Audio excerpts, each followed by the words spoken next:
Halo-halo ba yung kinain mo nung holiday at iba-ibang pagkain? Just like mataba, matamis, maalat. Ay naku bes, sigurado marami ng toxin sa iyong katawan. Para maalis yan, halika. Samahan mo kung gumawa ng ginger shot.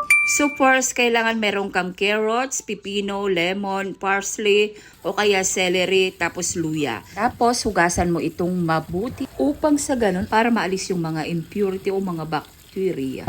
Saka ko siya hiniwa-hiwa lang ng parang ganyan. Mga maliliit lang, parang ganon. Saka ako to nilagay sa may blender. Alam mo ba mga best, pag ito ininom mo araw-araw, malamang tiyak, gaganda ang iyong pakiramdam. Lahat ng toxin of your body ay matutunaw, malulusaw. Ilalabas mo lahat. Lalo na pag feeling mo bloated ka, may fatty liver ka, or feeling mo busog na busog ka, ito ang the best. Ginger shot ang inumin mo. Wag puro 2x2, wag puro emperador. Linisin mo ang iyong katawang lupa para tumagal ka dito sa ibabaw ng earth. So anyway mga bes, hindi kaya pala ng aming blender. Kaya ang ginawa ko, dinagdagan ko siya ng konting criminal water. Char! Mineral water yun bes. Pagkatapos ay sinala ko lang siya na parang ganyan at pinatiktik. Tapos sinit aside ko muna dahil nga muntik ko nang nakalimutan yung ating lemon.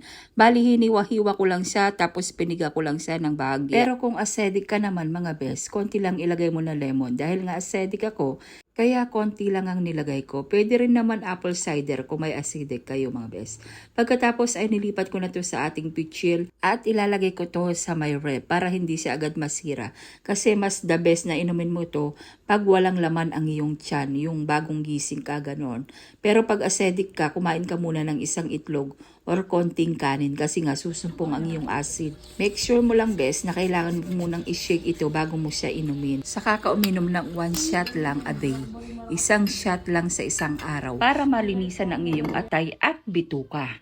Upang sa ganon, much better best kung bagong gising ka. Pero magmumug ka muna kung mo ito inumin para maalis yung mga bad breath mo. Char! Alam niyo ba mga best na unang-unang malilinisan ng iyong atay, gaganda ang pakiramdam ng iyong atay. Dr. Yarn? Hindi best, pero biro. Kung matakaw ka sa alak, mainam na uminom ka lang ginger shot. So anyway mga best, hindi lang yan yung isi-share ko dahil nga nagprito ako dito ng tokwa at baboy o tokwa at baboy ang ating iluluto. Pagkatapos ay hiniwa-hiwa ko yung ating tokwa at saka ko nang hiwa ng celery sa sibuyas. At ito yun naman yung ating pampalasa sa ating tokwa. Bali liver spread lang po ito, mayonnaise, saka oyster sauce. Saka ito na yung hiniwa-hiwa kong sibuyas, saka celery. Tapos pag nahiwa na lahat ng yobab sa katokwa, pag kukonbine-konbinin natin lahat sila. Kailangan dapat mahalong mabuti ito para mag-bonding all together lahat ng mga ingredients. Para pumasok dun sa laman yung mga ingredients, ganon. Kaya kung pagkatapos mong kumain itong tokwan baboy, dahil nga alam nyo naman medyo mataas ang protein ng meat, abay uminom ka ng ginger shot. Mas the best mga best. So ayan mga best, nilagay ko na pala yung ating sibuyas, saka celery, saka ko lang to hinalo-halo-halo. Siya nga pala mga best, nakalimutan kong i-video yung kalamansi. May konting kalamansi ito mga best.